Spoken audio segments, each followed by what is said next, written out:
Hello, printmaking friends, and welcome to the 4th episode of Pine Copper Lime, the internet's #1 printmaking podcast. I'm your host, Miranda Metcalf.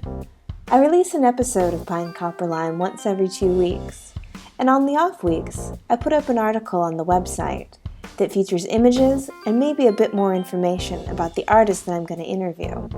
You can also find Pine Copper Lime on Facebook, Instagram, of course, and as of this week, Twitter. And as soon as I figure out what Twitter is, how it works, and why there's such a lack of pictures, I'll start posting there too. This week, I'm talking to Myles Calvert, and I have to say, you all are in for a real treat. He's an absolute delight and a bona fide hoot. This is also probably the first week that I get into some real nice, deep print nerd chat. So if anyone's been holding out for witty banter around chemistry or safety regulations, you're going to get a little bit of that in this episode.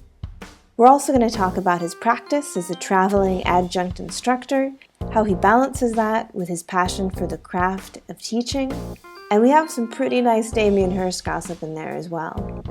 So I would definitely say stay tuned, and if you like what you hear, leave us a review on the iTunes store. It's quick, it's free, and it's a great way to show your support for the podcast and say, hey, I like that there's a podcast that talks about contemporary printmaking that no one else understands. And without further ado, here's Myles. Hi Myles, how's it going? It's going well. How are you? I'm good. Thanks for joining me. Thank you for having me. Yeah, how are things in Alfred? Oh, not bad. Semester's going hard, going strong. Lots of students in the studio. Hey, that's keeping what we me on my like. toes. Yeah. We have alumni weekend this weekend. So lots of parents hovering around the studios. Football game. Oh man, that sounds very wholesome and Americana. American Pie.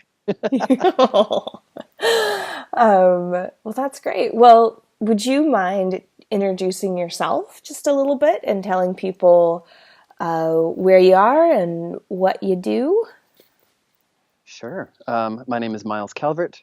I am currently a visiting professor in expanded media at Alfred University, and I'm also teaching at Alfred State College. My focus is on printmaking, but I dabble in other mediums as well. Great. So you sort of touched on that for a second, the expanded media at Alfred. But maybe you could talk a little bit about what you do at Alfred and sort of how Alfred's print department is pretty unique and goes at things with maybe a different angle than other print departments at other universities. Absolutely. So it's a bit more than a traditional printmaking facility. Like they do have stone lithography and etching presses and nitric acid. However, the expanded media portion also includes lots of technology. So we've got 3D printers, we have laser engravers, a plate maker for photo etching as well, and a fabric printer. So the surface is no longer just paper. We go onto anything flat and different materials constantly. Yeah. So how did you come to printmaking and have it be a part of your art practice? I had a great experience. I went to the University of Guelph in Ontario. It's about 45 minutes west of Toronto. I just started going there because the campus had a great vibe. Every year it got better and better. I took 2D, 3D, and then just kind of focused more on the 2D, got hooked with a great print professor, Jean Madison. She's British, currently working out of the, where is she now? She's in Vancouver, I believe, maybe coming back to Ontario soon, hopefully. She taught me pretty much everything I know. The facilities there were fantastic, technicians as well. I think it's the relationships that I made there and students and faculty members that kept me on the printmaking train. Yeah, absolutely. Having that one influential professor can certainly completely change the course of a person's life, for sure. Well, someone had like this way of speaking which was very direct and honest, which when you only have a few years to pick up what you need to pick up for a skill, that's what you need. Do you attempt to emulate that in your own teaching practice? I try my best, but I think I'm a little more soft than she was. Yeah.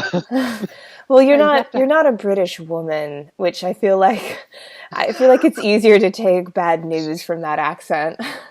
Well, give me time. You never know what can happen.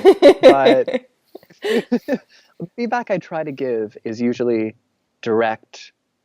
It can be a little fluffy, maybe in the sophomore years, but as you go on, you want to get it hard. You want to get the answer quickly, and you want to move on to improve on what you're working on. Yeah, that's certainly it was a watershed moment for me in my schooling was when you make that shift between dreading feedback and loving it. Just as Yeah. like, tell me what I'm doing wrong, please.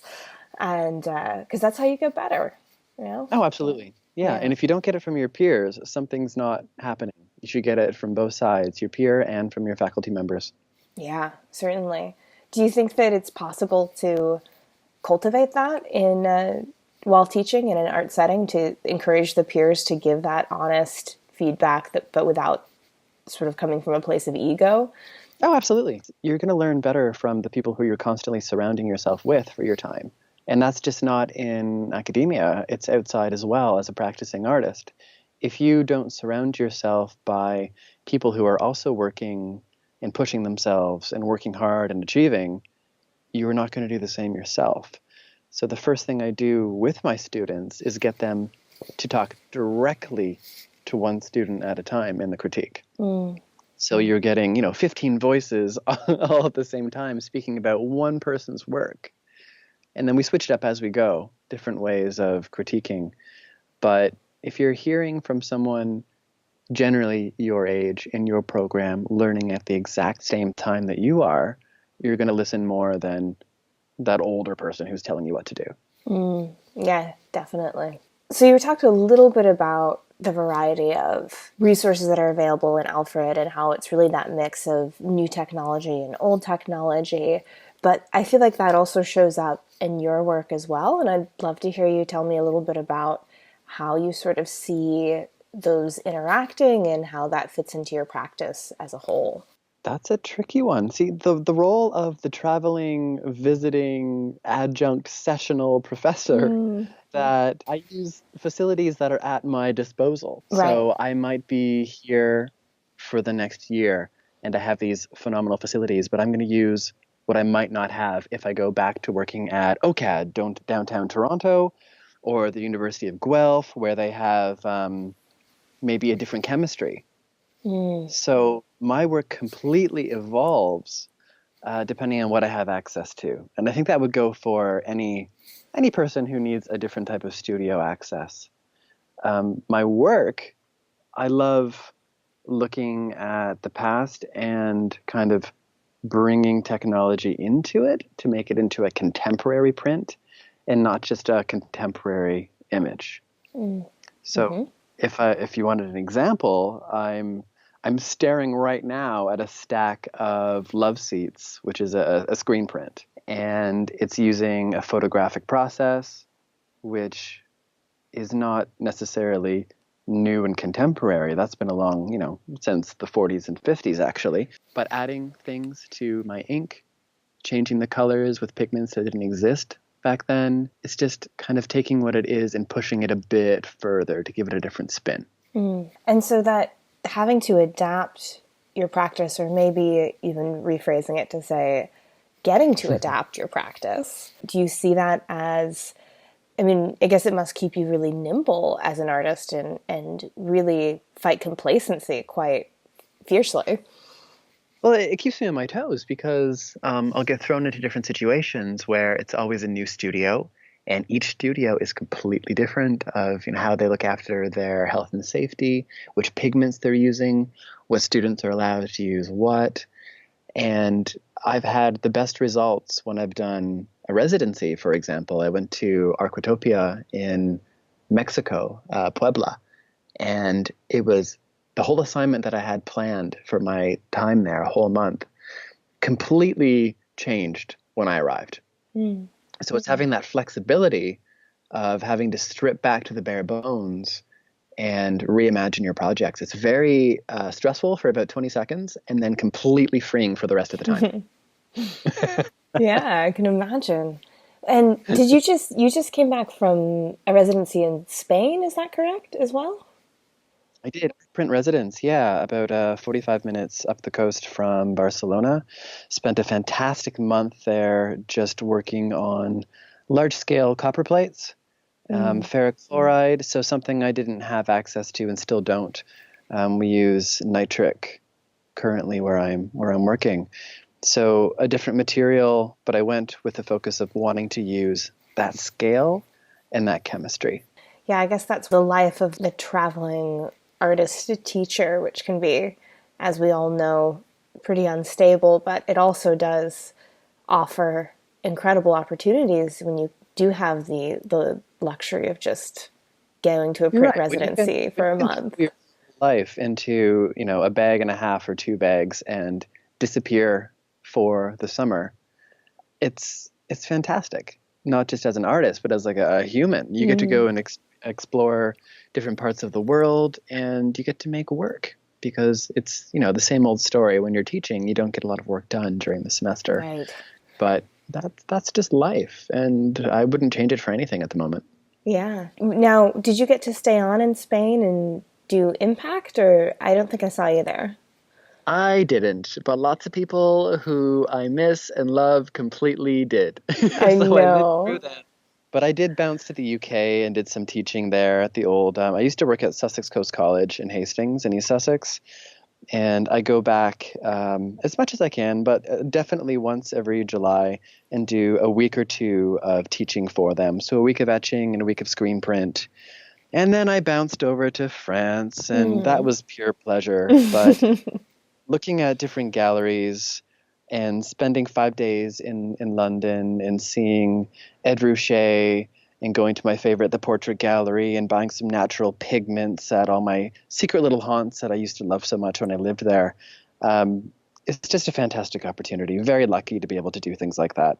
Yeah. I think that's a good way to get into one of the questions I had for you, which was specifically about how the time that you spent in the UK has affected your practice, because there's a undercurrent of Britishness in what you do, for lack of a better way Yeah. of putting it, which is really charming, and I think maybe particularly interesting to me as an American and you as a Canadian. We both have that sort of, It's the motherland. it's the motherland, exactly, exactly. We as Americans may have rebelled a little bit more strongly in our teenage years, but it's still it's still the motherland, as you say, and I think something that we, one way or another, maybe particularly in kind of academic settings, look to as an ideal of some kind. So I love that Well, about your work, and I'd just love to hear that story.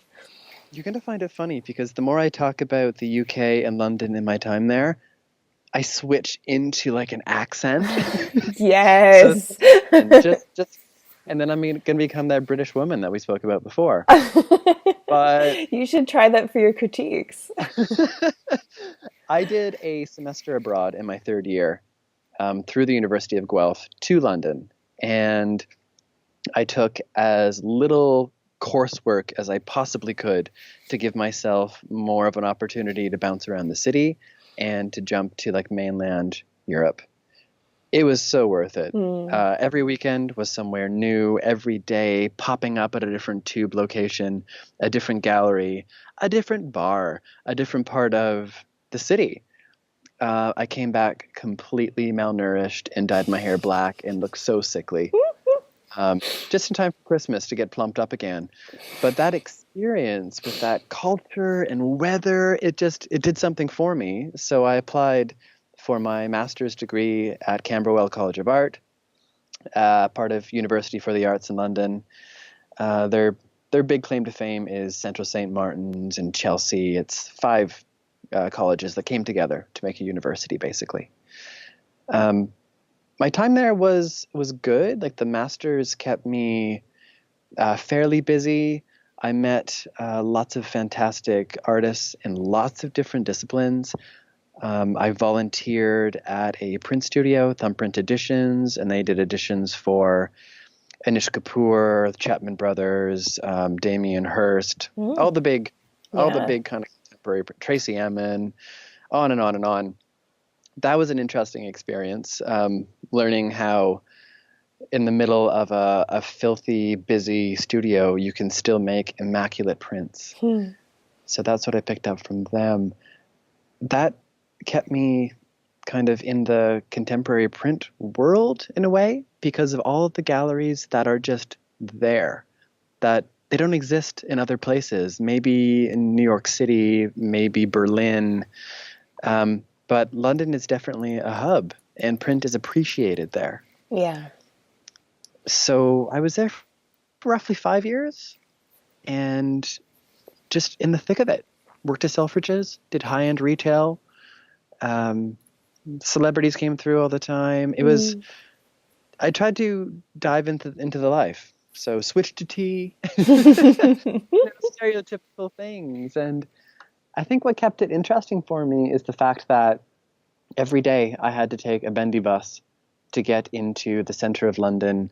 I worked at the National Portrait Gallery for 3.5-ish years, where I saw the runnings of one of my favorite galleries. It was just from the inside out. And it's still one of my favorite galleries today. Even, sometimes you work places and you don't see it the same as you once did.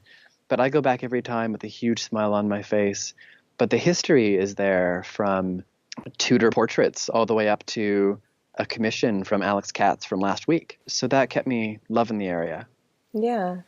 And you touched on it a little bit, but I'd love to maybe explore where prints fit into British culture. You said they may have been taken a little bit more seriously than we're used to in North America. Can you speak to that a little bit? If I was to have a fairly educated guess about it, it would be a connection to the old world, Germany, Industrial Revolution, having access to facilities, but having presses and using them, like fully using them, pushing their potential, and having them for so long that it's just sitting there. They're going to keep using it. So they're not looking for the newest thing all the time. I remember watching a documentary with Attenborough, whose studio is in Bermondsey, which was 2 blocks around the corner from where I was living. And you wouldn't even know it. You have artists there who are huge in the art world, who live around the corner, and they don't get bothered. They walk to the pub, and just around the corner, they're making a phenomenal etching. Yeah, I feel like that you've touched on like a few things in there that are part of those big cultural differences between America and Britain. That searching for what's new, or thinking that something can't be good unless it has an air of being novel about it. They don't have that because they've got a history and a sense of culture that's so strong.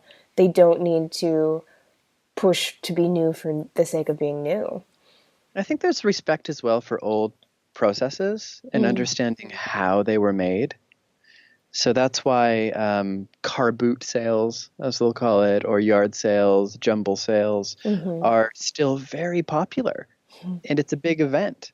That sounds really fun. Another kind of connection would be, I moved down to Hastings eventually when I started teaching more at the college down there. But they also opened up a brand new gallery called the Jerwood Gallery, which is part of a huge foundation. And I was exposed every day to contemporary and modern British art. So that really ingrained kind of the history of British art in particular in the global scene.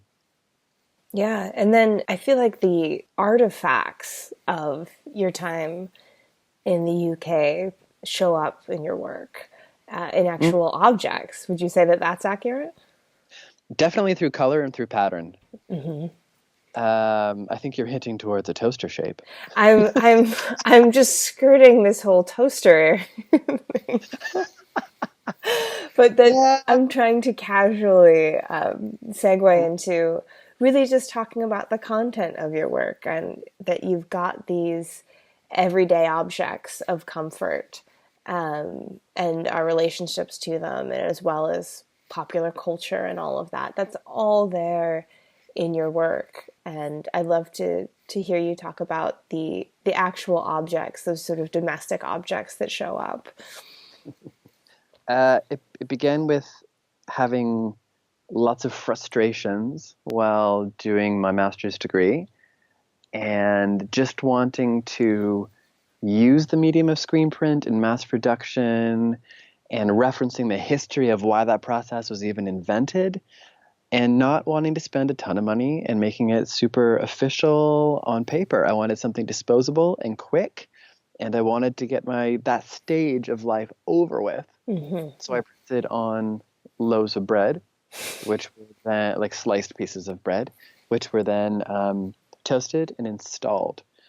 I did Damien Hirst's face first, kind of poking fun at the art world and celebrity and seeing religion and images like the Virgin Mary on toast, etc. Right. So I threw him there, the big art star that he is, because it's ridiculous. Yeah. And then I put my face on there, and it's even more ridiculous. And I remember applying for a job at his store, Other Criteria, which sells multiples by artists who he invites to partake. And I couriered it with a guy on a motorcycle and put all of my face and his face on toast in a big box, like my resume on the top and an application for the job. And the courier got there and they phoned me and they're like, the store's closed today. What do you want me to do? I was not pleased. So I said, is there a mailbox? And he said, yes. And he opened the box and he put every little individual piece of toast through the mailbox for me. And then he threw the resume on top. And then about maybe 2 weeks afterwards, I got this email saying, would you like to come and retrieve your toast? And you did not get the job. So whatever, you had to try, right? Oh, I love it.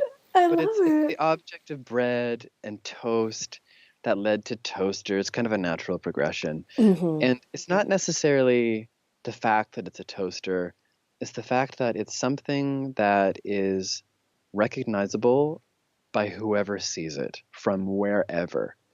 And the purpose and design of it has not greatly changed over the however many years that it's been made. Mm. So I find that interesting, and that's when color comes in. So I'll have the exact same object, and I'll print it multiple times using different mediums, and I'll change the color.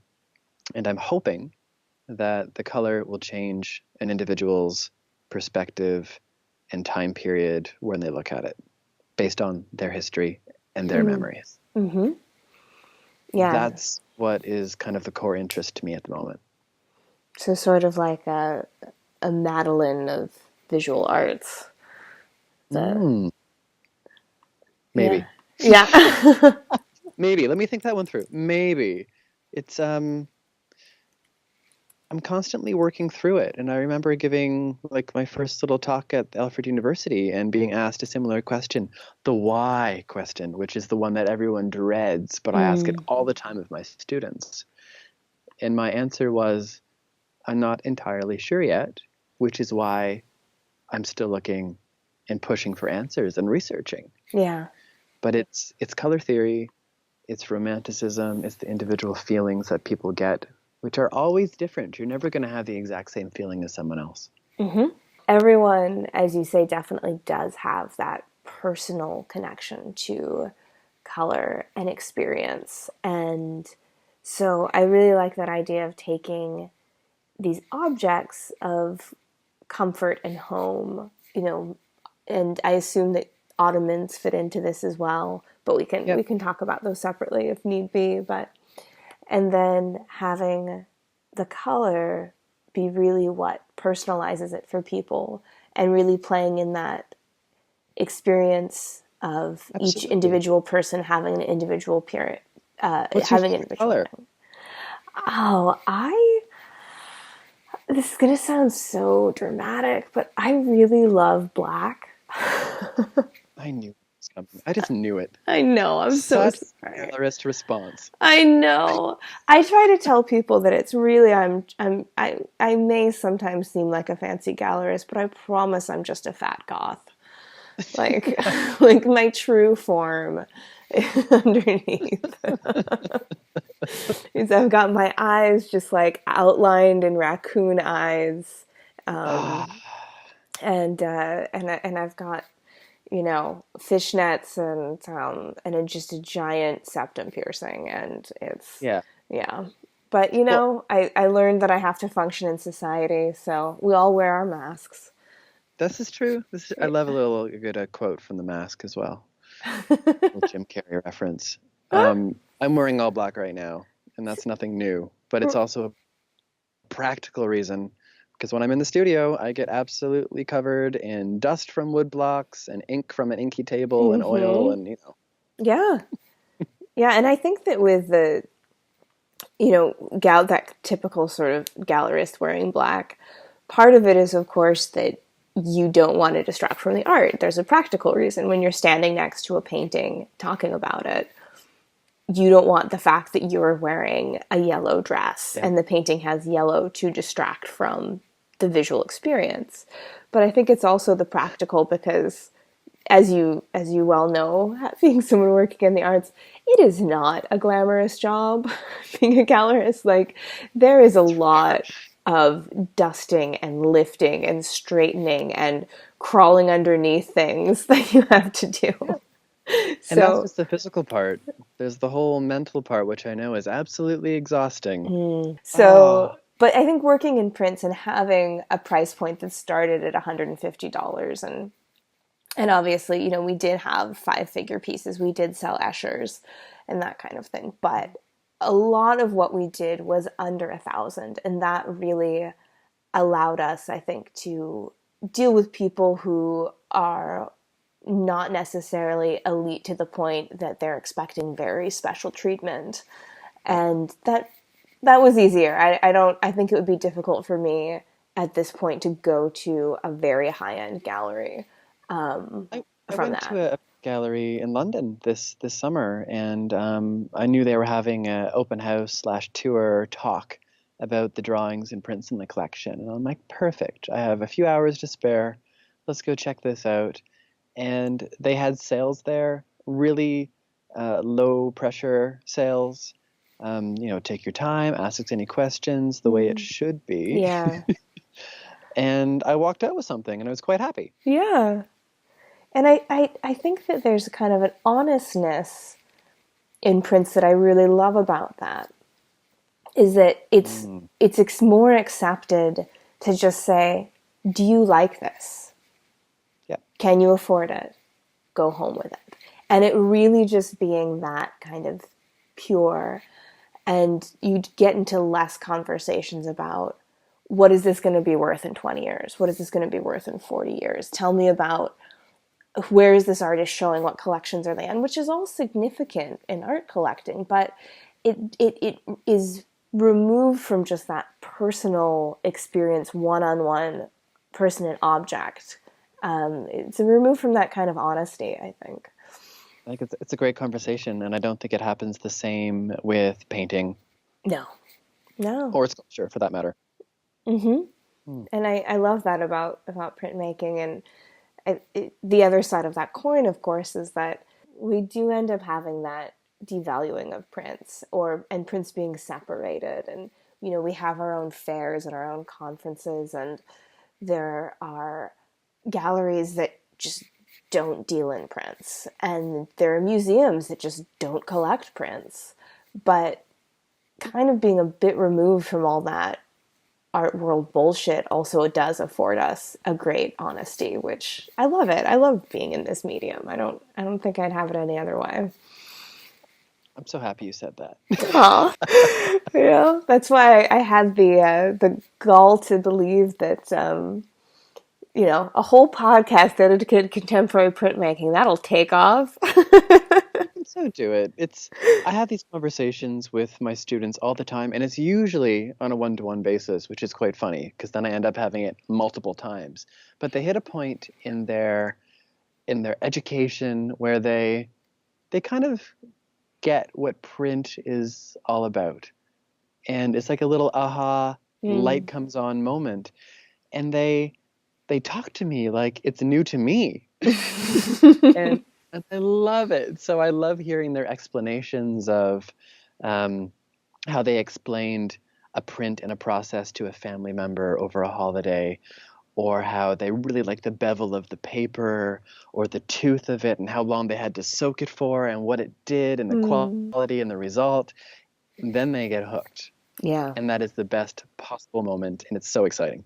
Yeah, and I wonder if when we really finish doing all the genetic science on people, we'll find the printmaking gene, because it's like some people have it and some people don't, and when you see it kind of light up in them, Yeah. or I would have that moment at the gallery talking to people, because people would come in not having any idea what they were looking at. It was Oh, like, yeah. they'd be like, what are these charcoals? What are these photographs? And when you'd explain to them, some people would just never lose that kind of blank expression. And some people, that light in their eyes would go on. And it was Yeah. magical when people came to understand it. But also the difference between a print-based artist and a printmaker. Mm-hmm. So maybe we need to kind of look at those terms, because I love working in print. That's clearly my focus. However, do I want to sit there and whip out an edition of 50? No, I do not. Yeah. Do I want someone to assist me doing that? Because I'm too OCD. I'll just bounce off and look at something else and want to do something different, change the colors. I do need a print maker, plate maker, what have you, there to Master keep me on printer. track. Yeah. Yeah, a master printer to do it. Yeah. Like, fine. Like if I have to, I will. But I'm hoping to afford the luxury of the assistance one day. Yeah. Well, I know that Tim had a great time producing with you, and It was great. yeah, and I think It that was so that's in that kind of community centered printmaking, or community centered art making, which is what printmaking is. You really see people sort of falling into their role, and when everything lines up, it's magic. well, throughout the whole printing process, and this was definitely noted, and we laughed quite a few times while printing editions together. Um, each person, each printer goes up and down like you do in a day. Like you're happy, you're positive, and then you kind of slump down, and then you're up Mm. again. You start really caring about something, perfect registration and counting roll, everything, and then you slump down to, oh, it's good enough. But usually, when you're paired with a printer, you rotate those schedules. Mm. And I think we noticed that when we printed for each other, that, for example, if Tim thought it was good enough, I'm like, it is not good enough. We need this and fix this, and do the exact same to me. And that's why you need to print with people. Yeah. It improves your work. Yeah, you get the feedback, the live feedback. It's really significant. Yeah, or else you're just going to regret it down the road. I love it. Um, so I think this would be a good place to sort of wrap things up, but I'd love to hear you talk just quickly about how celebrity shows up in your work. Oh yeah, that's one. That was big during the London years, absolutely, and is still a little bit now. It was a whole part of having a recognizable face, of power, but power that you might not necessarily be aware of. So I would do someone like Nigella Lawson, who may not be as well known in North America, but in the art world, her husband at the time was Charles Saatchi in the Saatchi Gallery, who Mm. bought up all of the artwork of the YBAs, the Damien Hirsts and the Gary Humes, etc. And he was caught in this paparazzi photograph of putting his hands around her neck. What was Mm. happening? I don't know. They were in a public place. But having someone like her, I put her on a piece of bread, and then I pinched the bread together. Mm. And no one would really get that reference unless you were kind of in that circle, in that world. But it was connected again to she has a cookbook out. She's known for being very sultry and kind of sexy in the kitchen. So it ties it back to the blenders and the toasters and the mixers and the expensive showroom quality kitchens that I'm still very interested in. I don't use them myself, but I like looking at other people's and how they display their appliances like artwork in a showroom. Oh, yeah. Well, they brought into the play with Gordon Ramsay and Jamie Oliver and their faces on wooden spoons. And again, the repetition of image, but using technology, lasers, to put their images onto the spoons and having them up like toy soldiers. And there's this kind of immaturity to it, but at the same time, it just keeps me on my toes a little bit because I'm like, what the heck am I so obsessed with these? And I'm still trying to figure it out, but it's going somewhere, and it's definitely changing into areas like other objects from the household, which have repeat patterns, such as those ottomans that we were talking about before. Yeah. Ottoman, footstool, plastic, whatever you call it, but it's the patterns on them and the colors that are of interest at the moment. Well, thank you so much for chatting with me and being so open about your history and your practice. And yeah, we'll be in touch. Sounds great. Thank you so much. Speak soon. Thanks. Bye. Bye. So if anyone's listened to the first 3 episodes, you might have noticed that I forgot to ask Myles where we can find out more about him. You can catch Myles on his website, which is squirrelpigeonfish.com. just like the animals, and on Instagram at squirrelpigeonfish. I'll put a link in the show notes for all of those. This episode was written and produced by me, Miranda Metcalf, with editing by Timothy Pauschak and music by Joshua Weber. I'll see you guys in 2 weeks.